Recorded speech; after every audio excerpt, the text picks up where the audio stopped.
Dear ladies and gentlemen, winter is coming like a lion.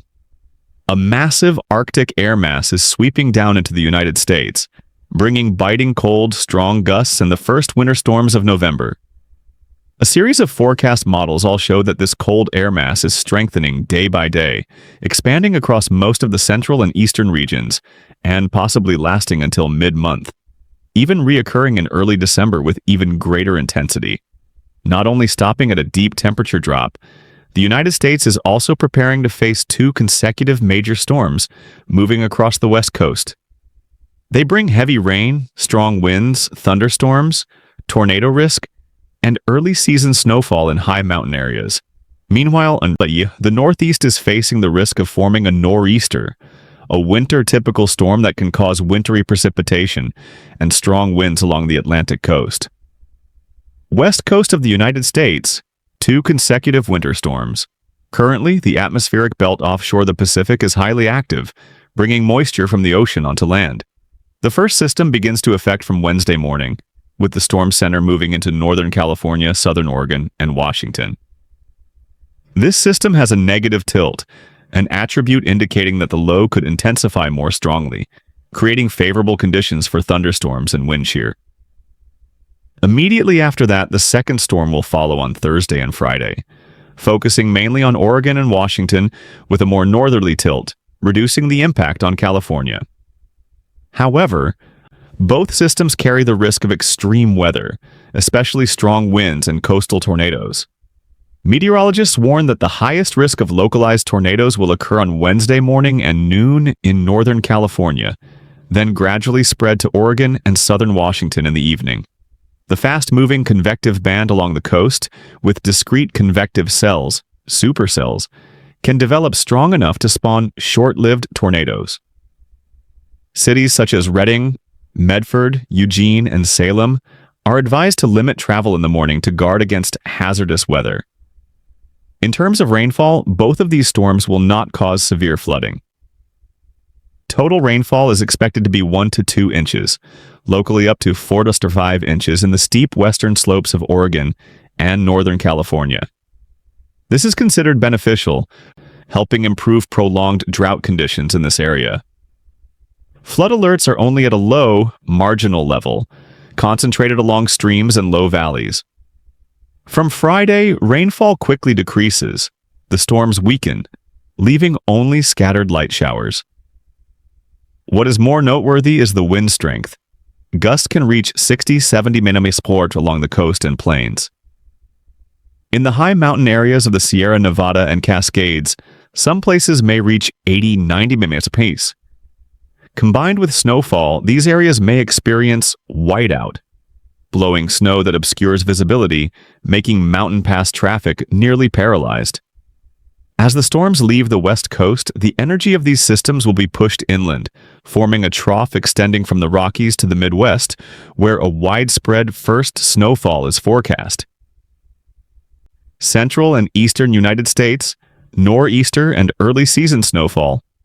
As the low moves across the central United States, it will meet the cold air mass plunging from the north, creating a strong interaction zone.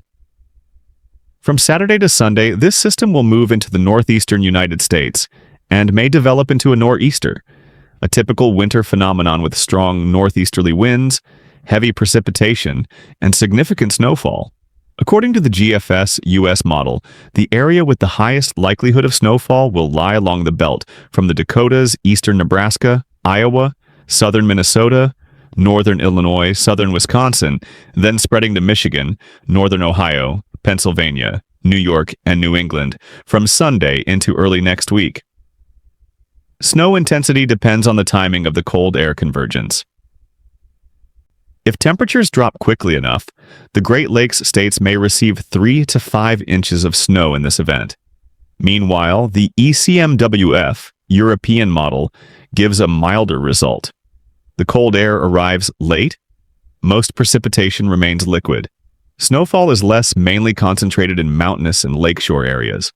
Some areas such as upstate New York, Vermont, and Maine may receive lake-effect snow right after winds shift to the northwest. Despite differences in snowfall amounts, both models agree on strong, widespread winds. Along the New England coast, northeasterly gusts of 40-60 mm with some places exceeding 70 mm, accompanied by high waves and rapid temperature drops. This is considered the first nor'easter of the 2025 winter, marking the start of a prolonged cold period for the northeastern United States. Arctic air mass. The heart of winter is sweeping down. After the storms on the west coast, the focus shifts to the Arctic air mass plunging from Canada. The Arctic Oscillation, AO index, has dropped to 2 to 3, indicating that upper-level cold air has broken out of the polar region and expanded southward. From November 6 to November 13, the entire central eastern United States will experience the deepest cold since early autumn. States from Montana, the Dakotas, Minnesota down to Texas, Louisiana, and Florida will all be affected. Average temperatures are forecast to be 10 to 20 degrees below normal. In the Appalachians and the Northeast, they may drop by up to 30 degrees Celsius, with many areas remaining below 32 degrees Celsius, 0 degrees Celsius throughout the day. The outdoor feel will be even colder due to wind chill. Residents in the Midwest may feel like 22 degrees Celsius, beyond like 6 degrees, while the Great Lakes and Northeast may feel only 10 degrees Celsius, 10 degrees C. In the southern and southeastern United States, the cold air rapidly spreads down to the Gulf of Mexico and Florida. Next Tuesday morning, temperatures in northern Florida will be only 25-30 degrees, 4 to 1 degree skier, while central parts of the state hover around 40 degrees, 4 to 5 degrees, enough to cause the familiar frozen iguanas phenomenon known to local residents. Experts forecast the coldest phase will fall from Sunday to next Tuesday, before the cold air temporarily retreats northward in mid-month. However, medium-range models show a new cold wave could reoccur in early December, even stronger than the current one. That means this winter may start harsher than the multi-year average. Canada, bomb cyclone, and intense wintry precipitation north of the border. Canada is also experiencing an extreme weather phase. Off Newfoundland, an exceptionally strong extratropical cyclone has just been recorded, with central pressure dropping by up to 50 HPA within 24 hours, meeting the bomb cyclone standard, also known as explosive cyclogenesis. This storm has produced gusts of 110-160 km/h, waves as high as 9 to 10 meters, and storm surge nearing 1 meter along the eastern coastline. Rainfall at Sydney and St. John's is measured at about 50-75 mm, with many areas seeing wet snow and mixed precipitation. Some locations such as Cape Race and Sagona Island recorded record gusts above 150 km/h. Winds are expected to gradually ease tonight, but only temporarily. As early as Thursday, a new storm system will approach from the Atlantic, bringing heavy rain, 70 to 90 km/h winds, and the risk of snowfall in eastern Newfoundland, western Canada, heavy rain, mountain snow, and tidal flooding risk. Meanwhile, on Canada's west coast, British Columbia is facing the first major rainfall event of November. Successive moist Pacific air masses are moving in, causing heavy rain, high elevation snow, and unusually high tides. Environment Canada has issued coastal flooding advisories for West Vancouver Island, Greater Victoria, and Campbell River, due to high tide coinciding with strong winds this afternoon and tomorrow afternoon. Within the next 48 hours, rainfall in Howe Sound, Sunshine Coast, and West Vancouver Island may reach 70-100 mm with gusts of 60 to 80 km/h. In high mountain areas such as Whistler and Revelstoke, snow may accumulate 20-30 cm, making mountain pass travel difficult. Prairies and eastern Canada. Light snow clippers turning colder. The provinces of Alberta, Saskatchewan, and Manitoba are preparing to receive 2 small consecutive clipper systems. The first, from tonight to tomorrow morning, will move through Grande Prairie, Edmonton, Saskatoon, the Battlefords, Manitoba, bringing 5 to 10 cm of snow. The second, on Friday night, will track farther south, affecting Red Deer and Cypress Hills. In Calgary, the air remains mild and snow may melt quickly.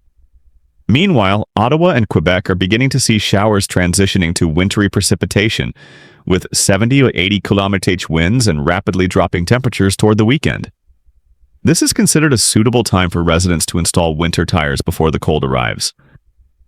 General assessment and advisories. Synthesizing from the major forecast models, it is evident that a large-scale climatic fluctuation is occurring simultaneously across the North American continent. West Coast, 2 consecutive storms. Beneficial rainfall but with strong winds and tornado risks. Central, northeastern U.S. Potential for a nor'easter and early season snow. Snowfall magnitude still depends on actual temperatures. Canada. Bomb cyclone off Newfoundland. Significant wintry precipitation in British Columbia, and light snow across the prairies. The entire United States is preparing to welcome the most powerful Arctic air outbreak since the start of the year, accompanied by deep wind chills and widespread sharp temperature drops. Residents in affected areas are advised to closely follow meteorological bulletins and local warnings. Limit long-distance travel during periods of strong winds.